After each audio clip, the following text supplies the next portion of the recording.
ये राम मंदिर का जो ये काम था, इसमें इस पर जितनी ज़्यादा टिप्पणी करेगी विपक्ष, एक बात ध्यान रखिएगा मनीष जी, जितनी ज़्यादा टिप्पणी करेगी ऐसे हैं वैसे हैं ऐसे हुआ उतना ही भाजपा को फायदा होगा। क्योंकि मुद्दा तो हिंदुत्व बन रहा है ना, मुद्दा राम मंदिर बन रहा है और अंततः परिणाम क्या आया, बन गया। में अभी कांग्रेस है, कांग्रेस के पास 19% मत है, 19-19.5% मत है 19 लोकसभा का, और भाजपा के पास 37.5% है। नीतीश कुमार की बातों को गंभीरता से ये लोग नहीं लिए। भाजपा के ही कार्यकर्ता कैसे नजर आ रहे हैं, कांग्रेस आरजेडी और ऐसे तमाम जगहों पर बेचारा उन लोग को भी करने का मन रहता है, मगर वह सब जोरे मिल के मंदिर पर अपना कर रहा है उसका कार्यकर्ता जुड़ सब रहा है, मगर नाम भाजपा का हो रहा है। ये चीजें ये विपक्ष नहीं, ये पूरा देश से दुनिया मना रहा कि या तो उनको समझ नहीं पा रहे हैं ये लोग, या तो वही बॉल फेंक रहे हैं और वही पे विपक्ष खेल रही है। अब राम मंदिर पर जैसे टिप्पणी कर रही है विपक्ष, तो भाई वो सामने से तो उनके प्रवक्ता बोल देते हैं कि 24 जो वकील थे वह कौन लोग खिलाफ खड़ा किए थे, ये तमाम रिकॉर्ड है। आप इस राम के अस्तित्व पर कभी सवाल खड़ा, तो ये जनता तक भाजपा भेजी है इन बातों को कि वो हिंदू विरोधी और हम हिंदू पक्ष हैं। इस इमेज को तोड़ने के लिए जब तक यह इमेज नहीं टूटेगा तब तक पूरे भारतीय राजनीति की मैं बात कर रहा हूँ, विपक्ष मजबूत नहीं होगी। जिसका मुझे था इंतजार वो 500 वर्षों बाद आज पूरा होते हुए नजर आ रहा है। हाँ, आज पूरा हो भी गया। हाँ, चर्चा हम कर रहे हैं रामलला।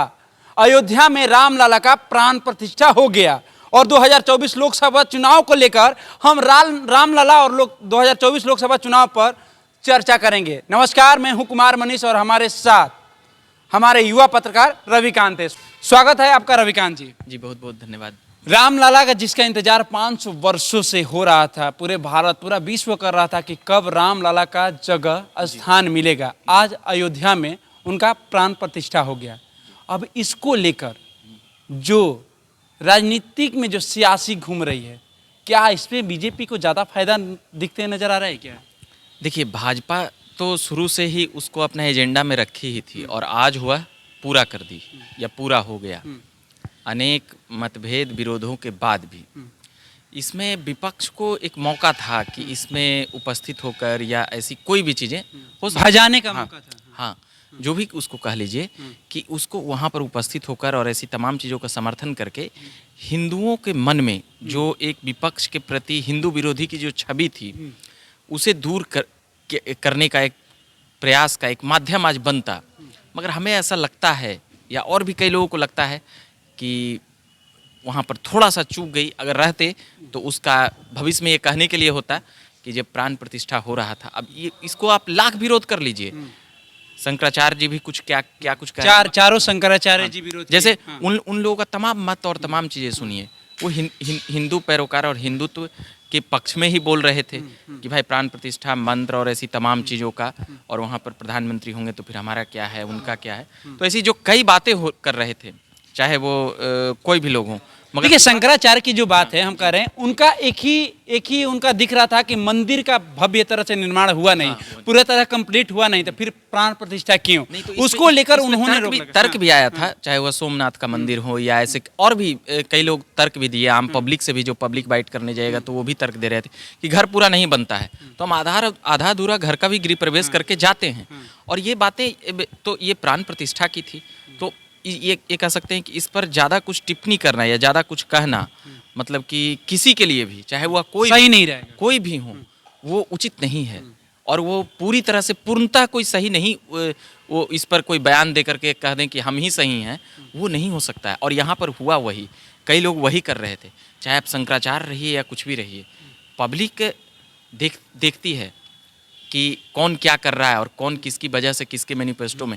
तो भाई भाजपा को लेकर और संघ परिवार जो इसका एक बहुत बड़ा जो रूप जो धारण की है इसको लाने में, तो उन सभी चीज़ों को नकारना और उन सभी चीज़ों को झुठलाना आज बहुत ही मुश्किल है। तो विपक्ष जो चूक की है जी, उसका ज़्यादा फायदा बीजेपी को मिलता हुआ नजर आ रहा है।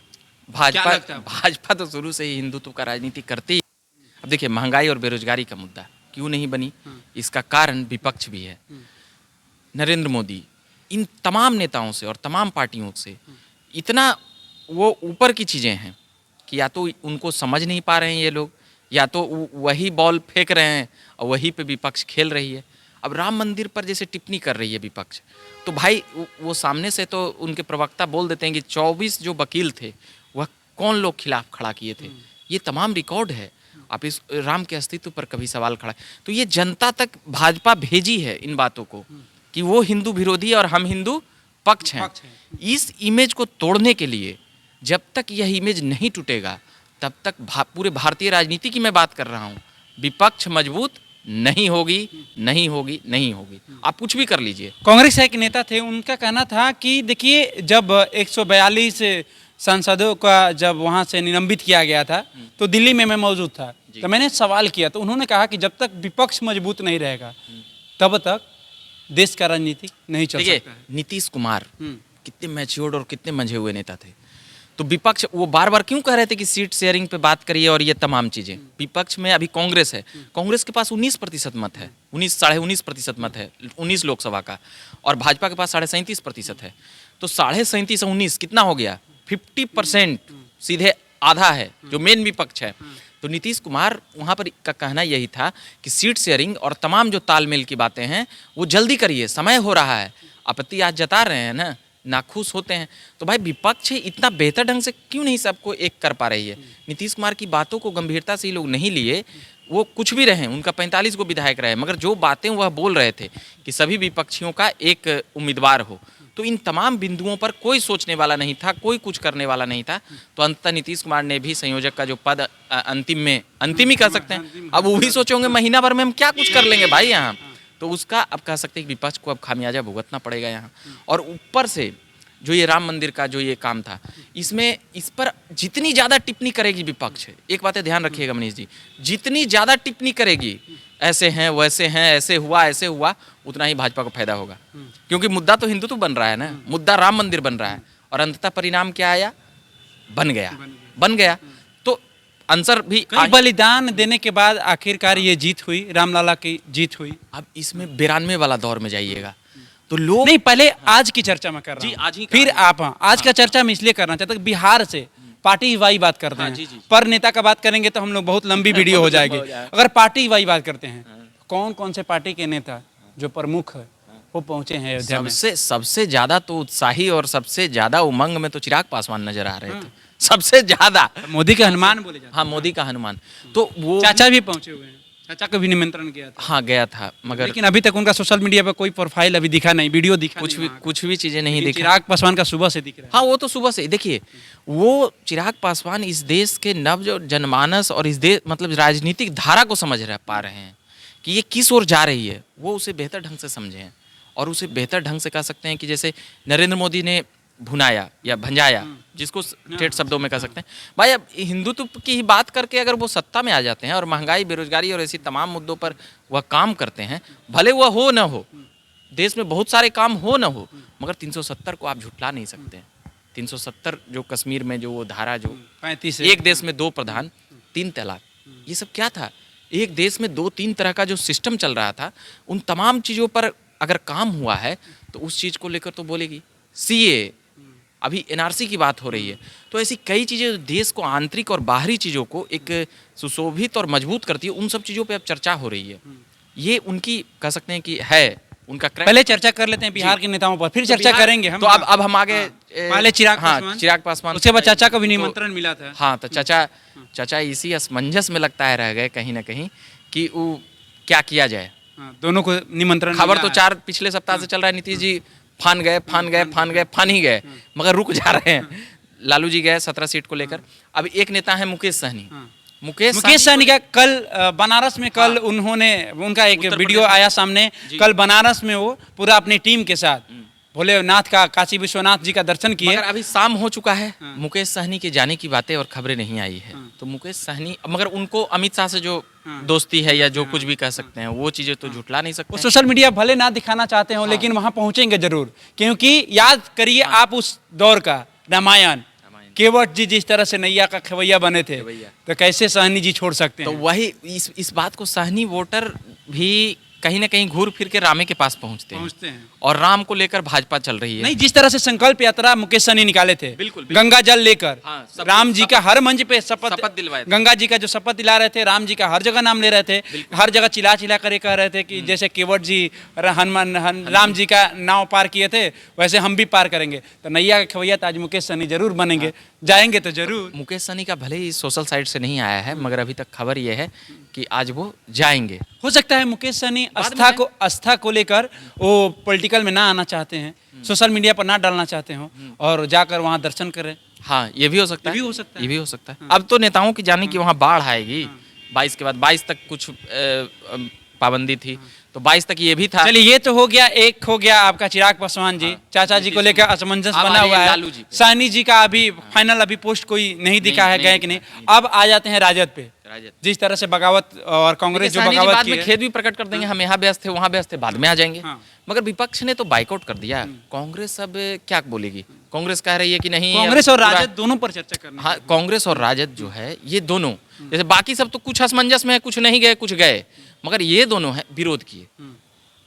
कांग्रेस ने तो विरोध किया, मगर कांग्रेस राजद भी तो खुल के विरोध करते ही नजर आ रही है। अब समझिए, तेज लालू यादव के बड़े लाल, कांग्रेस राजद हाँ, दोनों को बोल रहा हूं। लालू यादव के बड़े लाल, तेज प्रताप यादव जी के सपना में कभी कृष्ण भगवान आते हैं, कभी भोलेनाथ, अब तो राम जी भी आ गए कि मेरा मंदिर का निर्माण सही तरह ढंग से हुआ नहीं और आप मेरा प्राण प्रतिष्ठा करा रहे हैं, तो हम नहीं आएंगे। राम जी उनके सपने में बोल कर गए हैं, तो बगावत तो वो भी कर दिए हैं। देखिए, वो तो जो बोलते हैं, आधा बात उनका कॉमेडी बन जाता है, कभी वो सीरियस होते हैं, मगर वो भी आस्था से जुड़ी हुई चीजों पर वो कठोर प्रहार नहीं करते हैं, वो जुड़े रहते हैं। वो भाजपा पर सनातनी को मानते हैं, हाँ, सनातन धर्म को मानते हैं। वो भाजपा पर प्रहार करते हैं। जनता में भी एक मैसेज है कि तेज प्रताप यादव धार्मिक है। हाँ, ये आस्था पर वो प्रहार नहीं करते हैं, वो प्रहार करते हैं, भाजपा पर प्रहार करते हैं, वो संघ पर प्रहार करते हैं। मगर अब जैसे विरोध कर दीजिएगा किसी भी चीज़ का, जैसे ये चीज़ हुआ, राम मंदिर का प्राण प्रतिष्ठा हुआ, हम नहीं जाएंगे, ऐसे ऐसे तिथि ये वो बतियाइएगा, तो जो आम जनमानस में एक चीज़ जो जाती है, एक हवा जो जाती है, इसने विरोध किया था, ये इतिहास में सीधा। हाँ, ये दिख। अब जैसे राम मंदिर पर गोली चला, कार सेवक उघड़ी गए थे राम मंदिर के लिए, निर्माण के लिए, बाबरी विध्वंस के वक्त गोली किसने चलाई थी? उस सरकार ने चलाई थी, मुलायम सिंह यादव ने।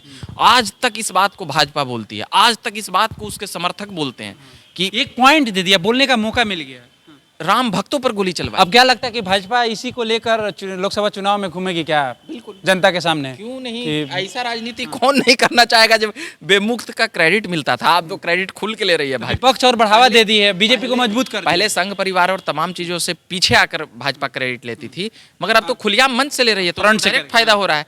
जैसे कोई धर्म और जाति का राजनीति हो रहा है, तो ये पूरे जातियों का एक राजनीति कर दिए। 85 बनाम 15 तो भाई है ही। अब 15 में कितना खुश है, 15 की राजनीति जो लोग करते हैं, उनके लिए भी यह एक संदेश है राम मंदिर, कि आप जिसको खुश करने के लिए गए नहीं गए, उनको तो विपक्ष को तो ये भी ना डर था कि कहीं जाएं तो ना खुश ना हो जाए, मगर आप सच को प्राण प्रतिष्ठा में अगर जाते तो बेहतर होता। अब एक अयोध्या ही नगरी नहीं, आप देखिए पटना देख लीजिए और आप हर स्टेट में देख लीजिए, यहाँ ही करती है, भारत में नहीं। रविकांत, इसका जो भाजपा ने कह सकते हैं कि एक तरह से कैप्चर कर लिया, हड़प लिया भी कह सकते हैं। भाजपा के ही कार्यकर्ता कैसे नजर आ रहे हैं? कांग्रेस, आरजेडी और ऐसे तमाम जगहों पर बेचारा उन लोग को भी करने का मन रहता है, मगर वह सब जोरे मिल के मंदिर पर अपना कर रहा है उसका कार्यकर्ता, जुड़ सब रहा है, मगर नाम भाजपा का हो रहा है। ये चीजें, ये विपक्ष नहीं, ये पूरा देश से दुनिया मना रहा। आज का जो उत्सव है, रामलला का उत्सव विदेशों में मनाया जा रहा है, और आप भारत में रह के और आप एक पद पे रह के और आप बगावत कर देते हैं, विपक्ष में होने के बावजूद भी आप बगावत कर देते हैं। कुछ लोगों का तर्क होता है कि राम है, राम जो है, राम को मानते हैं, मगर उनमें ऐसे भाई आप जो भी कल्पना निकाल रहे हैं, जो भी चीजें कर रहे हैं, उससे आम जनमानस में एक बातें जा रही है। बाकी और भी बातें अगले भाग में करेंगे हम। फिलहाल इस खबर में इतना ही रखते हैं। जी, आगे नई कोई अपडेट आती है रामलला को लेकर, तो हम लोग आपके समक्ष रखेंगे। फिलहाल दीजिए हमें इजाजत। हमारे साथ थे अभी युवा पत्रकार रविकांत और मेरा नाम मनीष है। फिलहाल इस पेशकश में इतना ही, दीजिए हमें इजाजत। धन्यवाद।